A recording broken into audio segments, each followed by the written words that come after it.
hoje cujo tema muito especial, a história da sua vida. E nada melhor que convidarmos aqui aquele que é um dos maiores líderes editoriais do Brasil, Anderson Cavalcante, CEO, presidente da Buzz Editora, uma das principais editoras de livros motivacionais do Brasil. Belino, suas considerações iniciais?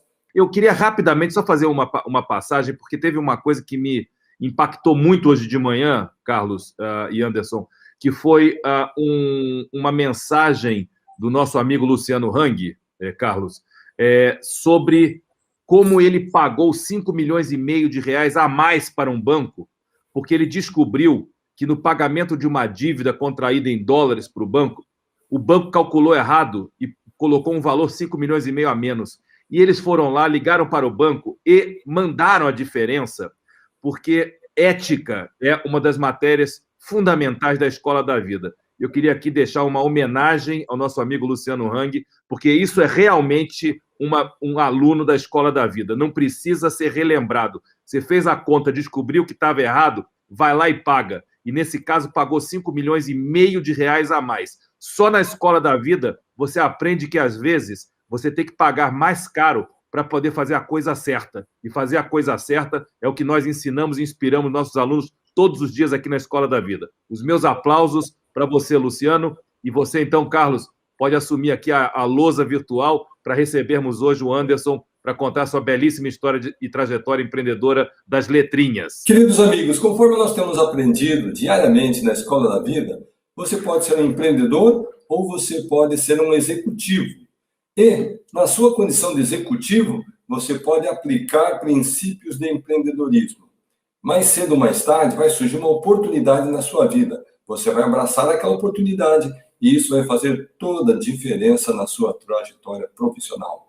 E foi exatamente isso que aconteceu na trajetória de Anderson Cavalcante, que começou a sua vida de forma muito simples, com muito esforço, com muito empenho, ainda quando estudante universitário, porém com a dedicação, com a disciplina de fazer o melhor e fazer a diferença, independentemente da sua posição, do seu salário, do seu ganho, mas visualizando um bem para todo o espaço, para todo o contexto onde ele estava inserido. E é obviamente que logo ele se destacou nas várias empresas, organizações por onde passou. O momento chegou de ele ter que perguntar a si mesmo: e eu vou continuar sendo executivo ou eu vou ter o meu próprio negócio?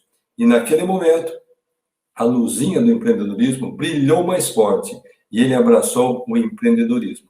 Então, com vocês, é uma satisfação trazer ao palco Anderson Cavalcante, um dos maiores líderes editoriais do Brasil. Anderson.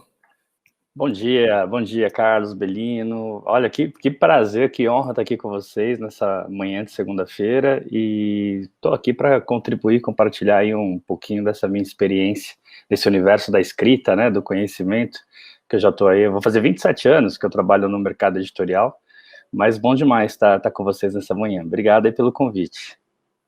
Bom, Anderson, uma pergunta que todos querem saber é o seguinte: como que foi o seu começo ainda quando você trabalhava para outras editoras, quando você ainda trabalhava como executivo, e como que foi essa ascensão sua naquele mercado até o momento que você fez a virada de chave para o empreendedorismo?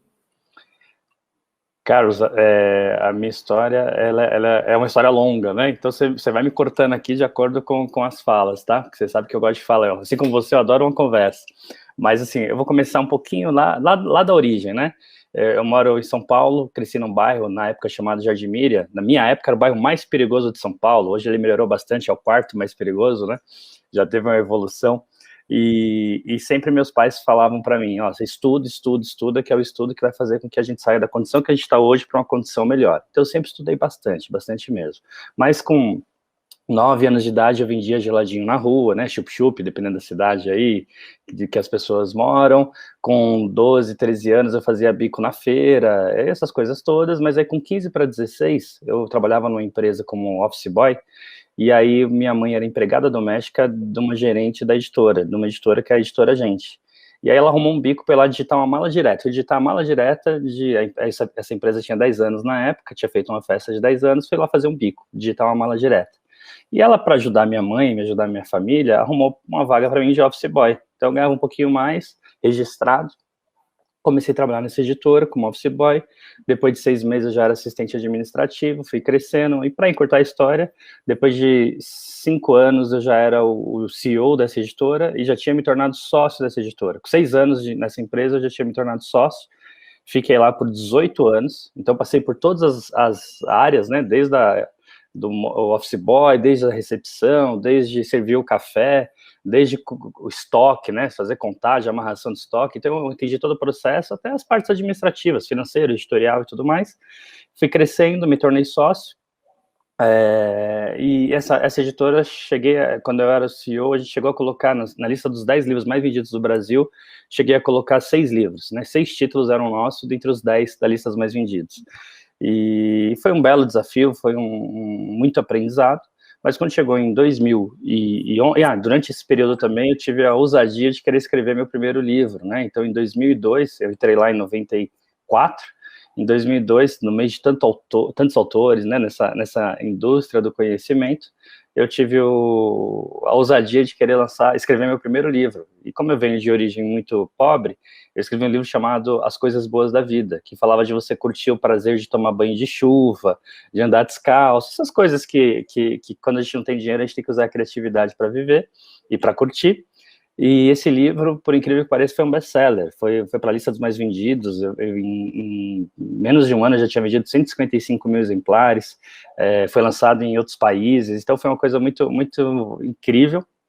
Eu costumo dizer que Deus gosta muito de mim, porque ele está sempre me botando no caminho, me orientando para que eu faça as coisas que possa gerar o meu crescimento e o crescimento das pessoas que estão no meu entorno, e fui crescendo. Mas tem uma passagem que é muito importante eu falar nesse universo do empreendedorismo. Quando foi em 96, eu entrei em 2000, quando foi em 2000, o dono dessa editora me liga no domingo, eu morava com meus pais ainda, estava com a minha namorada, que é minha esposa hoje, na época, e ele me liga e fala assim, as pessoas dessa empresa, da editora, confiam em você? Aí eu falei, não sei, você tem que perguntar isso para eles, né? Olha a minha resposta, né? Com 21 anos, acho que eu tinha.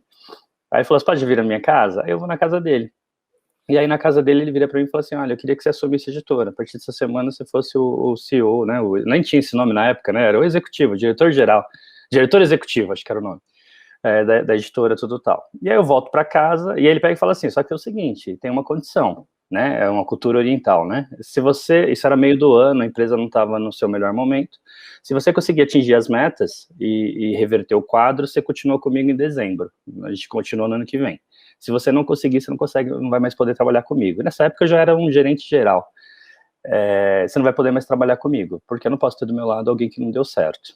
E isso era junho daquele ano, de 2000, eu casava no dia 2 de dezembro daquele ano, e eu volto para cá, e eu aceito na hora, eu volto para casa dos meus pais, minha namorada ficou lá esperando, atual esposa, e eu falo, gente, ele me chamou, fiz essa proposta, deu assumir a empresa, e não é que tinha aumento de salário, não tinha nada disso, só tinha o trabalho, a encrenca, o desafio. E aí, imediatamente, meu pai e minha mãe falam, o que você respondeu, né? Eu falei, respondi que eu aceito, vou estar com eles. E aí ele pega e fala, meu pai fala assim, não, volta lá e fala que você não vai aceitar. Você vai casar esse ano, você tem responsabilidade, você não vai aceitar, você não pode correr esse risco. Daí minha mãe é a mesma coisa, não, volta lá que, não, peraí, você tem certeza de não volta. E minha esposa com aquela cara de interrogação, né, e aí eu falei, não, gente, eu aceitei, vou pra cima, bora, vou lá, né, eu acho que naquele ímpeto de querer contar uma história diferente, e mantive minha decisão, e isso mudou muito minha vida, porque eu diria que eu sou formado em administração, com ênfase em marketing, tenho pós-graduação em gestão empresarial, tenho especialização em psicologia aplicada a negócios, tenho o MBC, Managed Business Communication, parceria com a Universidade da Flórida. Eu estudei muito e tenho bastante formação em algumas áreas que eu gosto bastante de estudar, que é marketing, né, vendas e o comportamento humano. Mas eu nunca aprendi tanto na minha vida como líder, como gestor, como alguém que lida com as pessoas o tempo todo sob pressão, como eu aprendi nesses 6 meses. De junho a dezembro daquele ano, eu tive o melhor MBA na minha escola da vida, né? Ali foi a escola da vida, literalmente.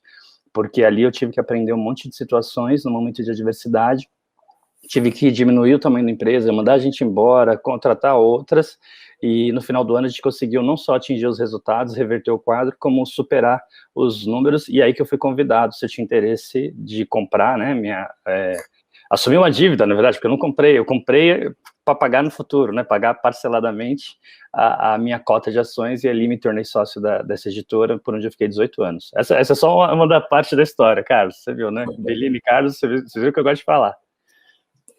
Queridos amigos, se nós estivéssemos num auditório agora, ia pedir para todo mundo dar uma salva de palmas.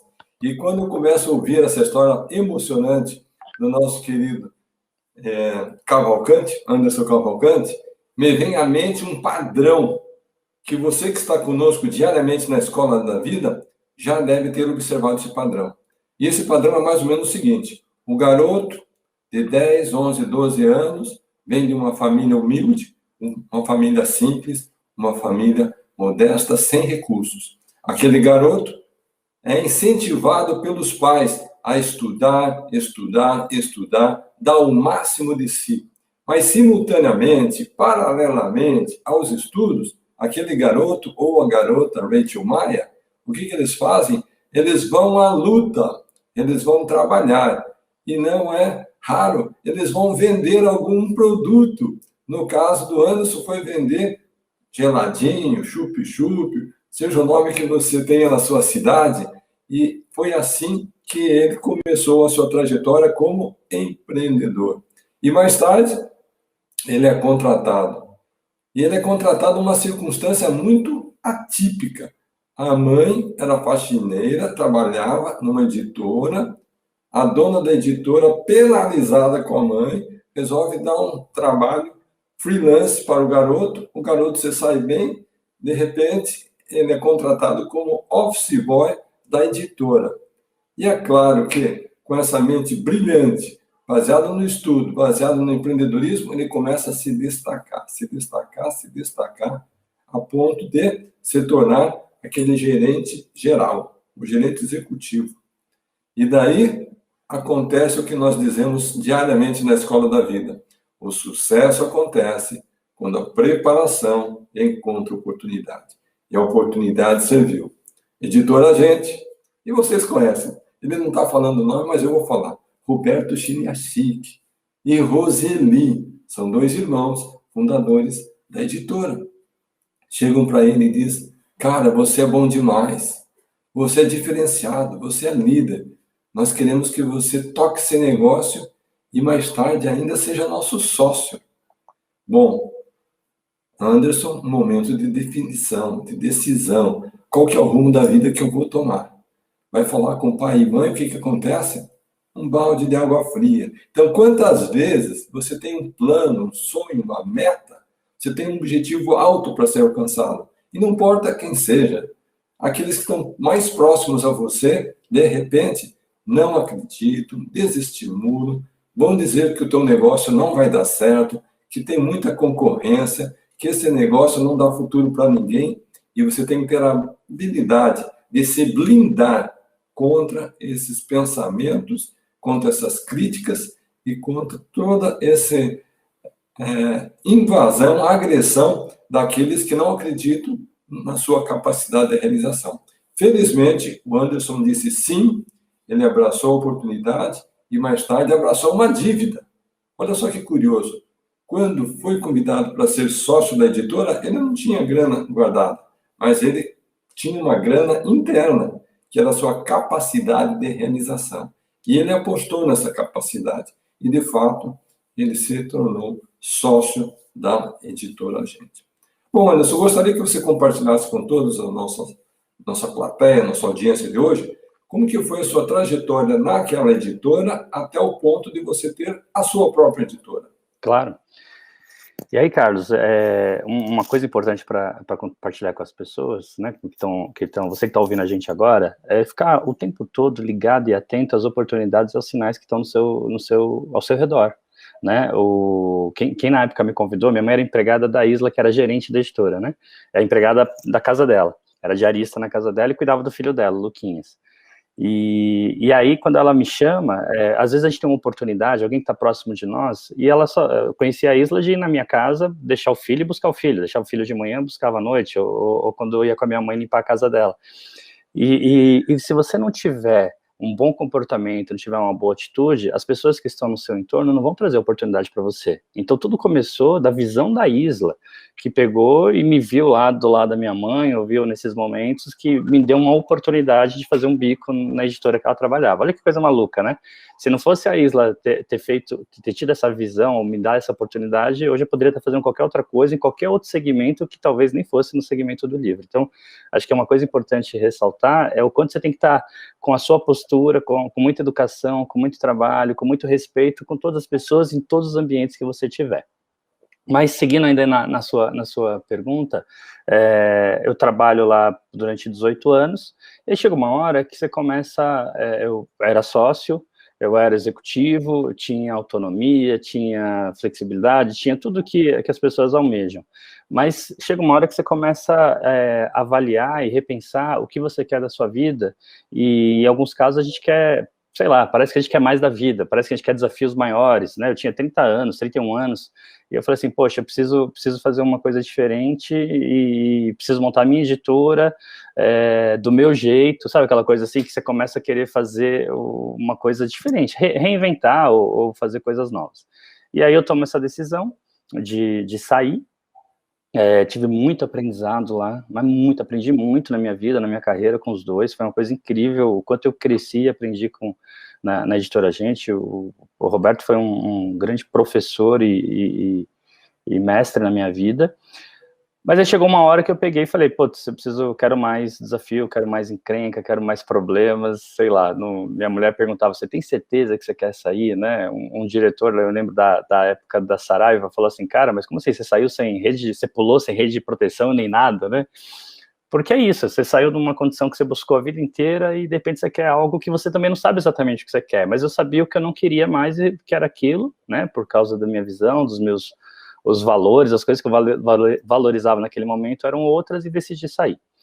E aí, quando eu saio para montar minha editora, um maior grupo editorial do país me chama, né? E é interessante isso, porque a gente não tem noção da nossa capacidade de entrega, ou quanto o mercado está olhando para nós. Quando você é sócio de uma empresa, você não recebe proposta de emprego. Você recebe de outros segmentos quando não sabem que você é sócio, mas quando você é sócio, os concorrentes não te convidam, porque você é sócio da empresa. E aí, quando eu saio, eu recebo algumas propostas do mercado, e aí eu fecho com um grupo Sextante, que é responsável pelas marcas Sextante, Arqueiro, Intrínseca, Primeira Pessoa, que lançou Monge Executivo, Código da Vinci, A Cabana, e 50 Tons de Cinza, e mais um monte de outros best-sellers. 50 Tons de Cinza eu já estava lá, mais um monte de outros livros, e me faz uma proposta também com participação. Eu acho sensacional aquilo, um projeto diferenciado, porque eles trabalhavam com muitos livros estrangeiros, e eu sempre trabalhei com autor nacional. Então, eu poderia contribuir levando autor nacional, e eles, com a experiência de estrangeiro que eu ia aprender, ia ser uma grande experiência na escola da vida, né? E fui para lá, foi incrível, fiquei lá por 6 anos, pouco mais de 6 anos, mas aí veio de novo aquela coisa de, poxa, eu preciso montar minha editora e lançar os livros do meu jeito. E aí, em 2016, eu decidi que eu ia montar minha editora, e foi muito legal, porque aí nasce essa editora, eu ligo para alguns autores. Aí, Carlos, vou falar, tá bom? Vou contar aqui essa passagem, hein? Aí eu ligo, né, eu saio da reunião da Sextante dizendo que eu ia sair, vou para o aeroporto, ligo para um cliente nosso, né, um cliente meu, que era Saraiva, porque todas as outras redes de livrarias do Brasil, eu conheço a família, os donos. Então, por mais que eu saiba que se você monta uma editora, a livraria X ou a Y não compra direto de você, porque você é pequeno, você só tem um livro, 5 livros, né? Algumas editoras, por exemplo, a Saraiva, só podia comprar de você se tivesse 20 livros no catálogo. Menos que 20, você não poderia ser atendido pela Saraiva. Então, grandes nomes do mercado editorial brasileiro, best-sellers, inclusive, saíram das suas editoras, montaram suas editoras e não conseguiam vender através da Saraiva. Então, eu ligo para o Derek, que era o diretor da Saraiva, e falo, Derek, estou saindo e vou montar minha editora. Não tinha ainda livro, não tinha nada. Foi uma decisão e eu sabia que ia montar até o final daquele ano. Isso foi no início acho que foi abril, maio de 2016. E eu queria saber se eu posso contar com a Saraiva, porque a Saraiva era a maior rede de livrarias do Brasil, eu preciso atender a Saraiva, e as outras eu conheço a família, mas a Saraiva é uma SA, é um outro modelo, né? Ele falou, Anderson, não sei como eu vou fazer, mas pode contar comigo que você vai ter a Saraiva, sim, para atender. E aí, imediatamente, eu ligo para alguns autores, e o Carlos foi uma das minhas primeiras ligações também, e aí o Carlos, muito generosamente, eu liguei, eu lembro exatamente da ligação, eu falei assim, ó, tem uma boa e uma má notícia. A má notícia é que eu estou saindo do Grupo Sextante. A boa notícia é que eu continuo lá, né? Eu saio como executivo, mas ainda tenho um pé lá, uma participação. E eu tenho uma outra notícia ainda, que para mim pode ser que seja melhor ainda, né? Para mim é melhor ainda e para você pode ser que seja melhor ainda. Eu vou montar a minha editora, né? Porque o próprio Carlos me perguntou, vai fazer um sabático, vai não sei o quê? Não, vou montar a minha editora, do meu jeito, lançar o que eu acredito. E o Carlos me responde, Anderson, eu quero estar com você, né, na sua editora, como seu autor, e também tem interesse de estar com você no negócio. E assim como o Carlos, tive uma conversa também com o Flávio, que foi na mesma linha, que era autor meu também, e falou a mesma coisa, Anderson, eu quero estar com você, continuo com você como autor, e também tem interesse de estar com você no negócio. E aí, né, Carlos, é muito interessante como o cara lá de cima faz as coisas acontecerem, eu lanço a Buzz, e hoje estamos nós todos juntos, né, Flávio, você e eu, nesse negócio aí, nessa editora, criando aí o tanto de livros e projetos que a gente tem feito, de 2016 até hoje, só para vocês terem ideia. A Buzz nasce em dezembro de 2016. Em 2017, a gente lança 17 títulos, dos quais 12 vão para a lista dos mais vendidos. E naquele ano a gente já é considerada a editora com maior, pela Nielsen, né, maior editora com maior faturamento per capita do mercado. Isso até o ano passado, de novo, a gente conseguiu isso, até 2020, agora, mesmo com a crise, a gente continua sendo a editora com maior faturamento per capita do mercado. A gente, ano passado, terminou em primeiro lugar no ranking de livros de autoajuda, em terceiro no ranking de livros de negócios no ano. E isso é motivo de muito orgulho para nós, porque na Buzz a gente lança 2 livros por mês.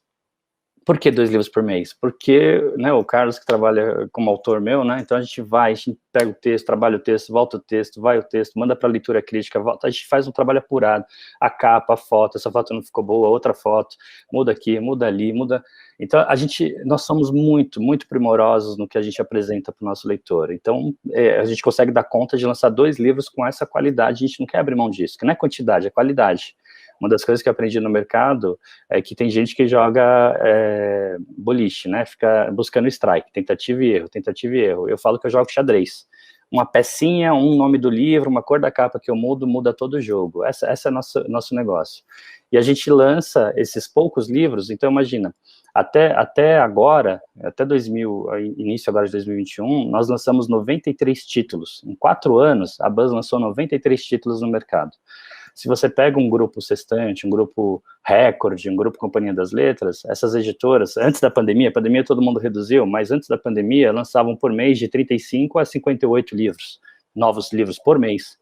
Então, o que uma editora grande, um grupo desses grandes, que tem diversos selos, lança em 1 mês e meio, nós lançamos em 4 anos e 3, 4 meses, né? Então, é muito interessante ver a nossa capacidade de botar realmente atenção ao que o autor está trazendo, construir esse texto, construir essa apresentação, ter uma equipe incrível, minha equipe é incrível, tanto editorial quanto de vendas, marketing, de produção, de back-office, eu tenho uma equipe maravilhosamente competente, e a gente consegue esses resultados fora de série por isso, porque a gente tem um elenco onde todo mundo está muito comprometido em fazer a diferença em cada ação que coloca a mão. Querido Anderson, parabéns mais uma vez pela trajetória. E você Obrigado, falou aí Carlos. que talvez os concorrentes lançam 10, 20, 30, 35 livros por mês, mas lançar livro não é o mais difícil, Anderson. Você sabe disso. Verdade. O mais difícil é colocar aquele livro entre os mais vendidos do país. E nesse sentido, você é campeão, você é mestre de transformar seus autores, de fato, em autores best-seller. Gente, voltando aqui à trajetória do Anderson, e eu não resisto a fazer um paralelo, ele conta que tudo que um dia ele imaginou, ele conseguiu. Entrou lá na empresa como office boy, chegou a CEO. De CEO, chegou a ser sócio. De sócio, de repente, tudo que ele queria, ele já tinha. Tinha bela casa, tinha um belo carro, uma bela posição, um belo salário, tinha uma bela condição financeira, mas parecia que algo dentro dele estava faltando, estava incomodando, estava impelindo ele. Ele queria fazer, conforme ele disse, eu queria fazer uma editora do meu jeito. Olha só que lindo. Ele vinha de uma empresa que já era bem-sucedida. Era uma empresa tradicional, convencional, mas ele tinha algo dentro dele que ele queria fazer do jeito dele. E daí ele falou uma frase que me chamou a atenção aí, Anderson. Ele disse, eu pulei sem ter uma rede de proteção. Então, muitas vezes, na sua trajetória e na minha, nós vamos ter que dar um salto. E vai ser um salto baseado na fé, na esperança, na expectativa. Que aquilo que está dentro de mim e dentro de você, de fato vai acontecer, embora nós só tenhamos a esperança. E foi isso que ele fez. Foi trabalhar lá naquela outra empresa e, do jeitinho dele, da forma que ele gostava de fazer, ele fez. E se transformou, então, mais uma vez, em líder absoluto na colocação de autores na lista dos mais vendidos. E daí, finalmente, ele diz, agora é minha vez. Eu quero pilotar o meu carro. Bate na porta de Carlos Wizard, bate na porta de Flávio Augusto, que já eram conhecidos de relacionamento editorial, não somente passam a ser clientes do Anderson, mas passam também a ser investidores. Então, hoje é uma satisfação, é uma honra, na verdade, Anderson, contar com você como um parceiro de negócio, um sócio na Buzz, saber que você tem tanto talento, tanta habilidade e hoje está compartilhando experiências conosco aqui na Escola da Vida. Gente, nós estamos aqui com 30 minutos da nossa aula. Eu vou pedir para o Anderson responder uma pergunta que o pessoal já está fazendo aqui.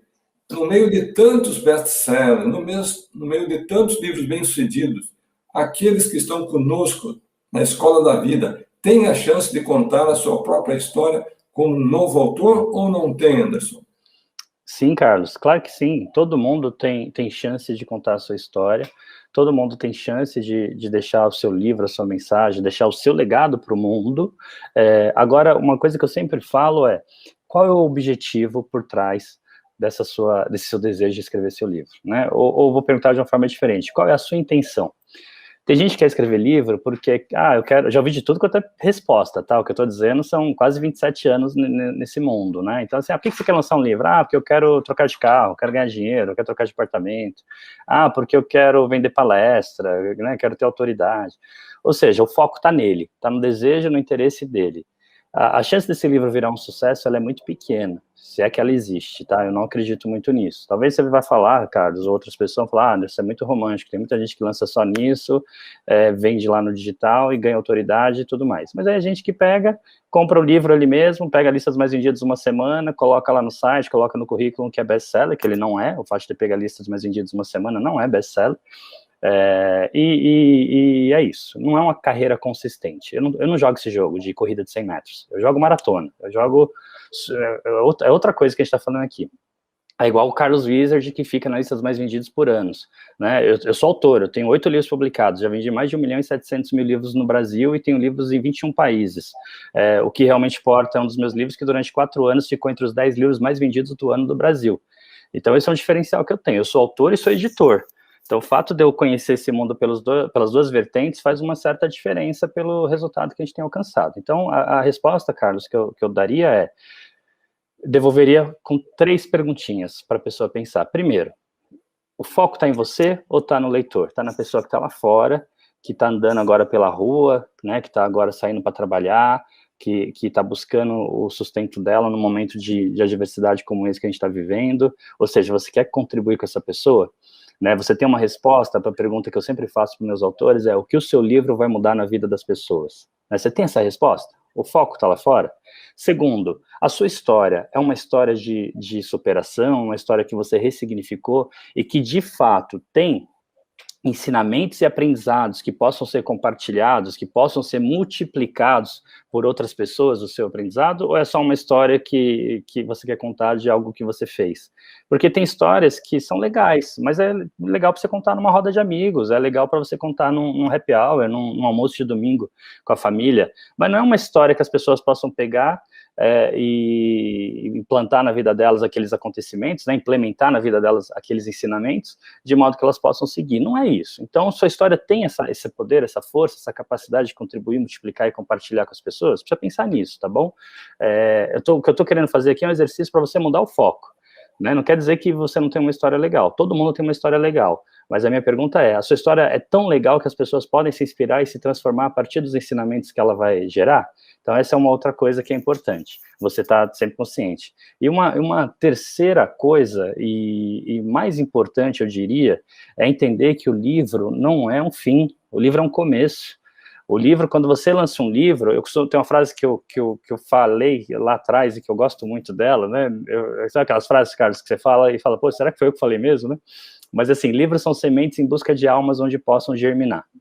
Então, se você vai lançar um livro em busca de almas onde essa essência e seu conhecimento possam germinar, você está ciente de que o livro é só o começo, então você vai ter que dar palestras, vai ter que viajar o Brasil inteiro, o mundo inteiro para fazer palestras, você vai precisar dar entrevista para rádio, para internet, para televisão, para tudo, você vai ser parado na rua, você vai ter que dar autógrafo no aeroporto, você vai ter que parar no shopping para fazer foto, fazer selfie, ou seja, você está disposto a se empenhar e trabalhar para conquistar, de fato, para levar essa mensagem para o mundo e estar de bom humor e aceitar todos esses benefícios e trabalho, né, ônus e bônus que vão vir junto com esse projeto de best-seller? Essa é a resposta que você tem que ter.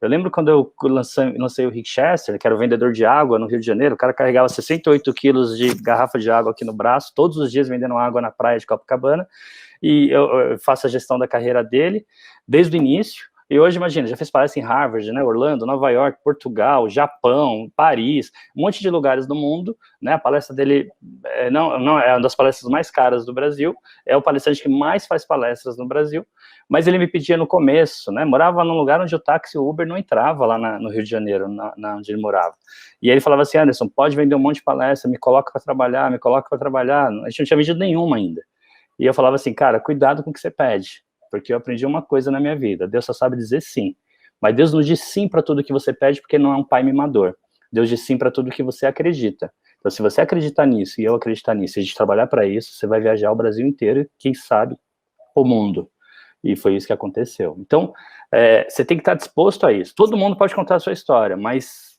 para ela ser uma história best-seller, né, ela tem que ser compartilhada, as pessoas querem aprender com você, querem cada vez mais saber mais sobre o que você está dizendo, sobre o que você está escrevendo, sobre o que você está falando numa entrevista, e isso gera essa força estranha que faz com que o best-seller se torne um best-seller.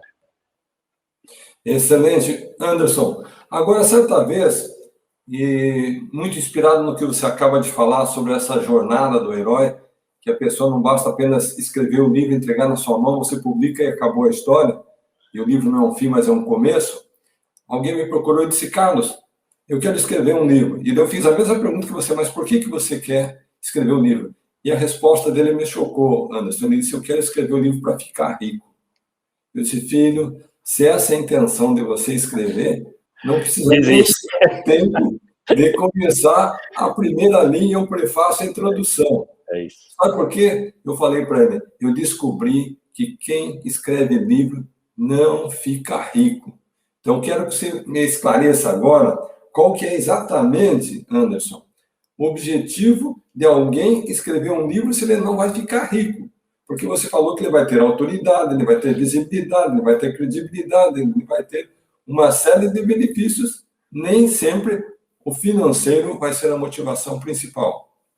Então, o dinheiro ele vem para um best-seller, Carlos, ele vai ganhar dinheiro, mas o dinheiro ele é um resultado de muito trabalho, assim como empreender, né? Assim como você que trabalha hoje no seu emprego, você se dedica bastante, trabalha bastante, vende as suas horas, aluga as suas horas e no final do mês você recebe um valor. Quanto mais você trabalhar, quanto mais resultado você gerar, mais dinheiro você vai ter.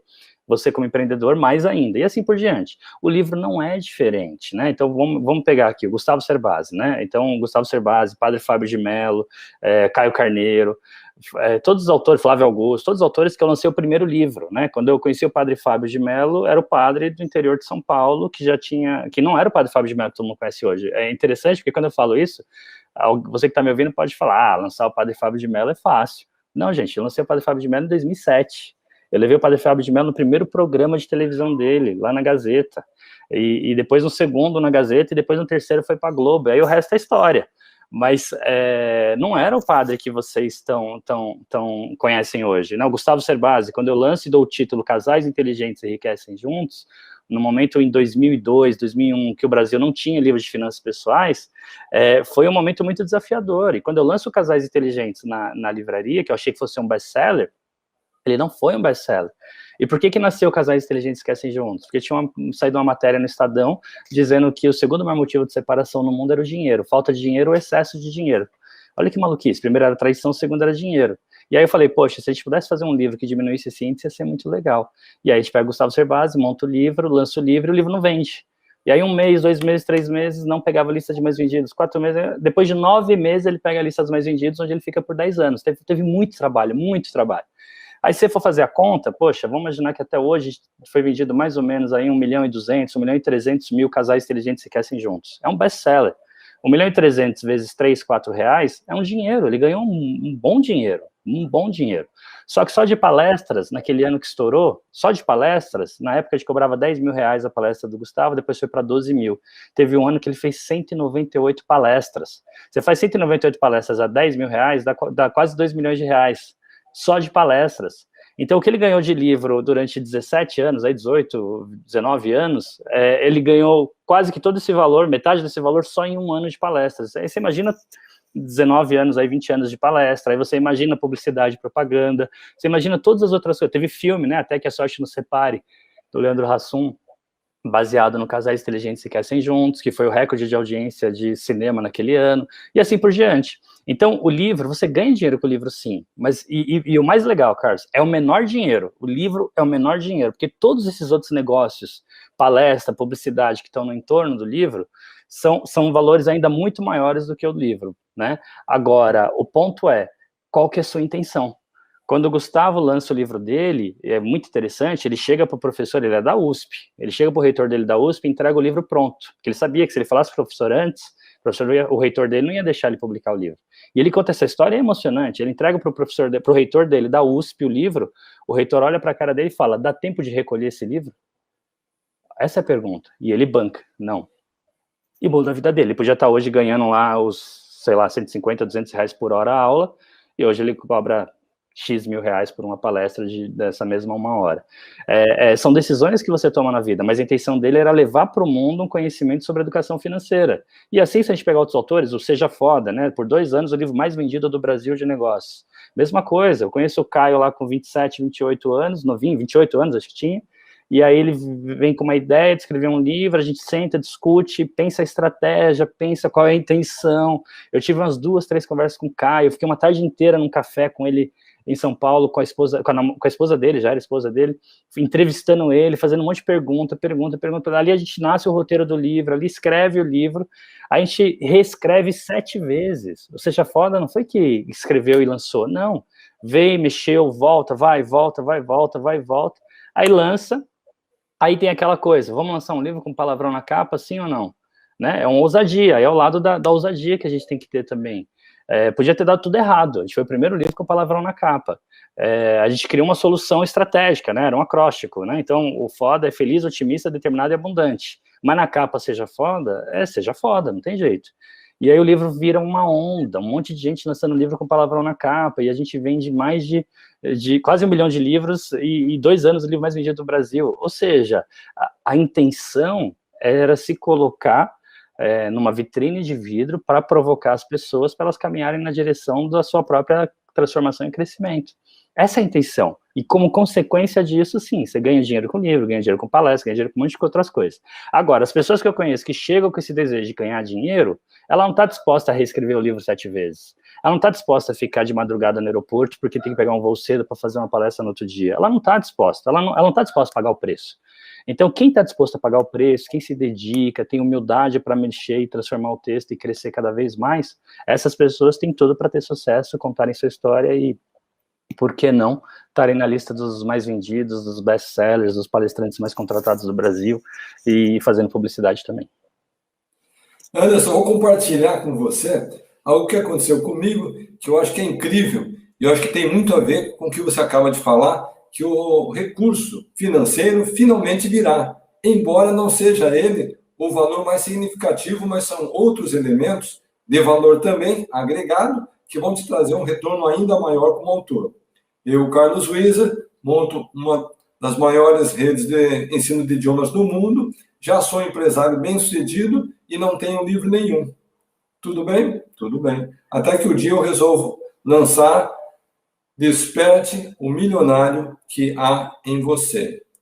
A coisa mais impressionante para mim nessa condição foi que a partir do momento em que Desperte o Milionário que há em você entrou para a lista dos mais vendidos do Brasil, não importava, e já está fazendo isso mais de 10 anos, não importava qual estado do Brasil eu fosse. Se eu fosse para o Rio Grande do Sul, eu seria convidado para o Bom Dia Rio Grande do Sul.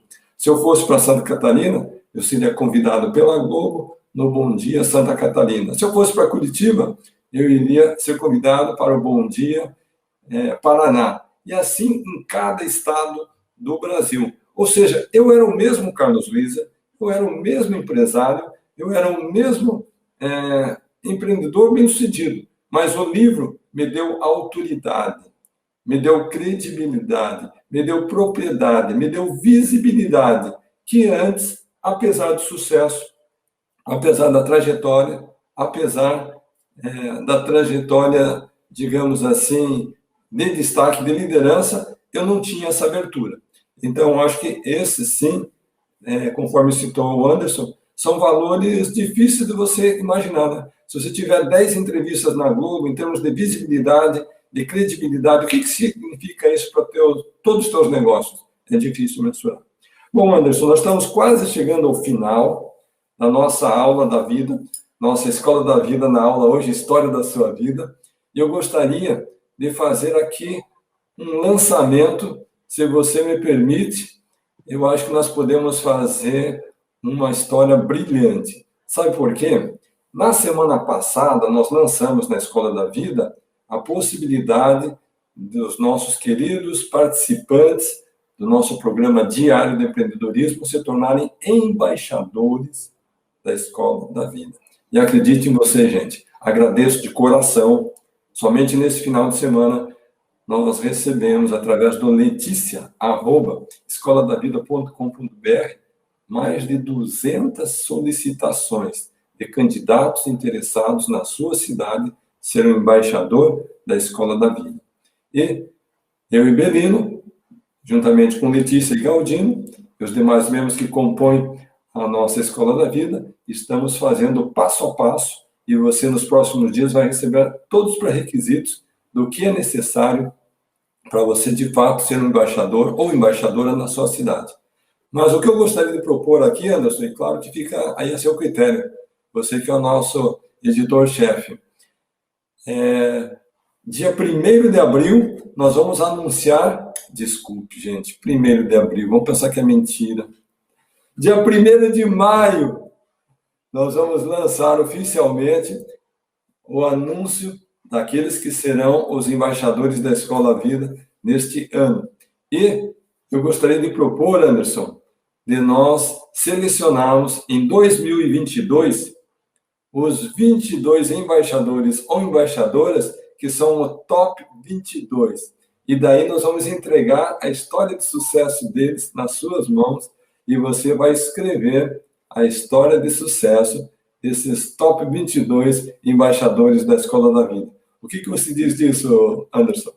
Não, vai ser muito legal, Carlos. Cada vez mais que a gente puder contribuir com essas pessoas, trazendo essas histórias, né, tirando a essência de cada história dessas, né, tirando o melhor de cada história dessas, de modo que essa história possa contribuir, impactar e transformar a vida de mais pessoas, vai ser muito legal fazer a Buzz, poder fazer parte dessa história, sim. Vai ser um prazer a gente poder contribuir. E aí eu lanço aqui o desafio para você que está ouvindo a gente, né? Busca de fato se empenhar, busca entrar nesse processo com, sabe assim, não é 10%, não é 100%, é 1000%, é 1.000.000%. É aquela coisa de que você vai que para trás nem para pegar impulso, né? Então, vai para frente, acelera na direção desse projeto, porque você tem tudo para estar entre esses 22 e vamos lançar sim. 2022 já está aí, viu, gente? Não sei se vocês perceberam, mas já está chegando aí, está batendo na porta. Então, bora, vamos lá, Carlos. Tô com você e com o Belino. Eu publiquei recentemente uma mensagem dizendo o seguinte, que o universo diz sim. Não importa o que você fala, o universo diz sim. Mas hoje você me ensinou algo novo. O universo somente diz sim para quem acredita. Então, se você que está sintonizado conosco agora na Escola da Vida, acredita de fato que você será aprovado como embaixador e que a sua história vai estar nesse livro que o Anderson vai lançar através da Buzz no próximo ano, sim, eu acredito e nós vamos daí trabalhar conforme ensinou aqui o mestre Anderson, para dar conteúdo, para dar respostas, para dar soluções, pensar com a cabeça do leitor e não com a cabeça do autor, pensar qual é a dor que eu resolvo, qual é a mensagem que eu transmito para aquele que está saindo de casa hoje, pegando ônibus para ir trabalhar, como que aquilo ali vai inspirar, vai transformar, vai modificar a vida do seu leitor. E assim nós teremos um livro belíssimo. Menino, eu gostaria que você falasse também a respeito de um livro que você escreveu há uma década. O que você tem em mente em relação a esse livro? Bom, Carlos, parabéns, Anderson, belíssima história. Temos alguns bons amigos em comum. Eu tive o meu primeiro publisher, que foi o Paul Christoph, da Elsevier, que depois foi para a Sextante também, uma figura carinhosa, cuidadosa, séria, e que foi o meu padrinho na minha jornada como autor. Bom, você falou algumas coisas, mas duas que me chamaram muito a atenção, que eu gostei demais. Carlos, me permita aqui uma brevíssima introdução, que é o seguinte, né? Que o livro ele é uma semente para germinar na alma do leitor, né? E se nós estamos aqui hoje, Anderson, Carlos Wizard e eu, é porque um dos meus livros da minha coleção, que chama-se Escola da Vida, e que eu tive a honra de lançá-lo na Academia Paulista de Letras, homenageando os 44 maiores empreendedores do Brasil que não tiveram certificação acadêmica, ele germinou na alma de uma pessoa importantíssima nesse processo, que é o Renato Nogueira, que é um franqueado da Microlins e que fez germinar na alma do saudoso Danúbio, que validou, construiu o embrião do que hoje nós estamos desenvolvendo com tanto afinco, entusiasmo e alegria todos os dias, que é a nossa Escola da Vida. Então, eu quero dizer que você colocou muito bem. E não é só escrever livro para ficar rico. Nós não podemos fazer nada na vida cujo objetivo seja ficar rico. Ficar rico é consequência, não é o objetivo. Isso não existe. Se você joga na loteria esportiva, aí você vive de sorte ou de azar. E a vida não é sorte e azar. A vida é trabalhar com responsabilidade, com afinco, com dedicação e com verdade. Então, quando as suas letras se transformam em inspiração, as pessoas realizou o círculo. E também livro não é só para servir para contar histórias de sucesso. E eu tive uma passagem, que eu conto rapidamente aqui, que foi um dos livros que eu escrevi para resolver um problema que eu tive num conflito com um sócio. Porque, como você disse muito bem, Anderson, muitas vezes não são os seus inimigos que vão sabotar os seus projetos. É a sua família, é o seu sócio, são as pessoas do seu lado. Cuidado com quem está perto de você, porque ele pode estragar o seu sonho. E aí eu escrevi um livro sobre o anti-Midas, que é o Sadim, que é a antítese daquela pessoa que transforma tudo em prosperidade. E um dia, quando eu tive com o saudoso Gugu Liberato, foi muito doido, porque quando eu o encontrei, eu falei, pô, é muito prazer em te conhecer. Ele falou, prazer em me conhecer? Não, meu amigo, desculpa. O livro do Sadim é o livro da minha cabeceira, porque eu vivo cercado de Sadins. Então, é para dizer que nós temos uma responsabilidade de tocar e transformar com as nossas sementes a vida das pessoas. Então, o que eu queria dizer, para encerrar essa parte, é, sim, esse livro da Escola da Vida, escrito há 13 anos atrás, foi a semente utilizada para germinar um campo, né, onde Carlos Wizard e eu estamos agora com a nossa enxada diariamente, areando o solo para desenvolver essa grande floresta com as árvores da vida. E aí eu queria te fazer também, desculpa, Anderson, a licença aqui poética, mas um outro desafio, porque este livro merece uma nova edição. Esse livro merece que seja... Demorou, me dá a oportunidade para fazer isso. Onde que está esse livro? Então, esse livro ele está aqui, né? Na verdade, ele foi lançado na primeira sua versão pela editora Planeta, que é a minha editora internacional, já venceu o contrato. Agora temos uma história belíssima do Carlos, que vem para validar tudo isso, e você vai ter a oportunidade de conhecer os detalhes, para escrever a introdução, né? Dessa nova etapa da Escola da Vida. Então, seria uma honra, uma grande alegria ter na prateleira, né, dos seus grandes livros, das suas grandes trajetórias, de pessoas não preocupadas em ficar ricas, mas enriquecer a vida das pessoas por meio das nossas experiências, dos nossos exemplos e das nossas palavras. Então, gostaria de deixar aqui, então, a oportunidade para que a gente juntos, a 6 mãos, possamos reeditar esse livro da Escola da Vida como o grande oráculo que vai permear e inspirar essa enorme trajetória que Carlos Wizard e eu estamos liderando para pavimentar essa história e essa estrada da vida. Perfeito, Belino. Prazer e uma honra poder fazer parte desse projeto, sim. Quero muito. E só para você conhecer, né, o slogan da Buzz, não é você que vira... Aliás, esse slogan nasceu em Portugal, em Sintra, e você sabe do que eu estou falando. Não é você que vira a página, é a página que vira você.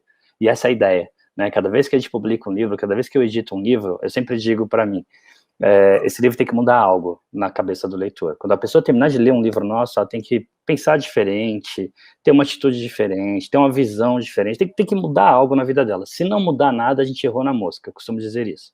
Então, a sua ideia de buscar trazer essa história desses empresários para enriquecer a vida das pessoas vai completamente ao encontro do nosso propósito, da nossa missão. Então, bora escrever essa história juntos, sim, me manda esse material e vamos trabalhar nele para que ele possa impactar cada vez mais pessoas nesse mundo de meu Deus. Vai ser um prazer. Anderson, tem o Gilmar que mandou uma mensagem aqui que ele está lançando um livro sobre empreendedorismo. Ele quer saber qual que é o contato na Buzz para ele fazer a apresentação do conteúdo, ver se ele tem condição de lançar com o selo da Buzz. Legal. Ele manda para o Originais, o e-mail é originais@buzzeditora.com.br. Repetindo, então, originais@buzzeditora.com.br. O que eu preciso que ele mande? Manda um resumo do livro, manda o currículo dele, a bio dele, né, um mini currículo dele, e manda o arquivo do livro, se ele tiver, que aí a nossa equipe vai dar uma analisada e vai dar uma resposta para ele. Então tá aí na tela, originais@buzzeditora.com.br, respondendo a sua pergunta, Gilmar.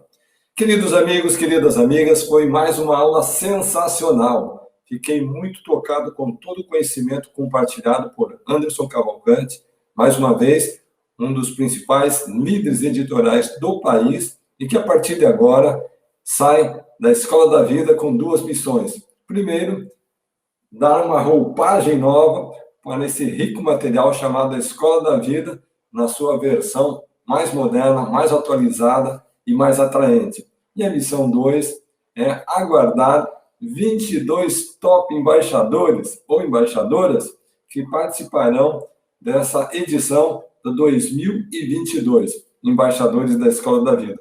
De coração, Anderson, meu muito obrigado, minha admiração, respeito, carinho por você aumenta a cada vez. E o meu por você também, Carlos, é muito interessante, né? Estou lembrando aqui, Carlos, a nossa reunião, a gente teve uma reunião num restaurante aqui em São Paulo, quando eu fui mostrar o Business Plan, e você nem deu muita bola, você falou, Anderson, putz, já estamos juntos, vamos fazer esse negócio, e eu lembro dessa reunião, e aí eu tinha 3 previsões, a pessimista, né, conservadora, uma intermediária e uma super mega otimista. E outro dia eu estava vendo esse arquivo. A gente era um negócio assim para 5 anos, a otimista, e a gente em 2 anos e meio, quase 3, já tinha batido aquela otimista da época, né?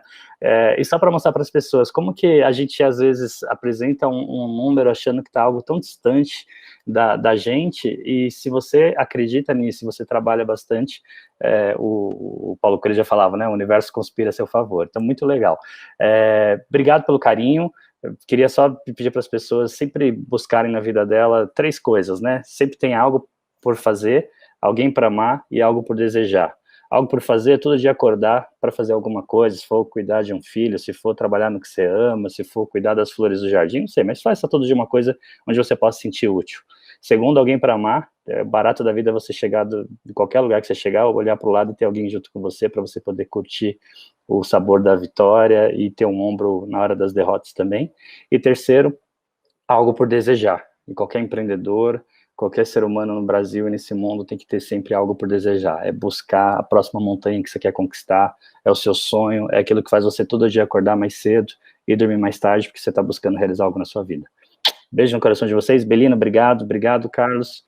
Boa semana para todos. Já estás recebendo o material e vamos trabalhar a 6 mãos para continuar colocando sementes para germinar na alma das pessoas e transformar as suas vidas. Nós não investimos tempo e nem palavras em quem quer ficar rico rápido. A gente quer transformar pessoas com um compromisso de vida para transformar a vida dos outros e criar um círculo virtuoso, criando a rede da felicidade. Obrigado. É isso aí. Fechado.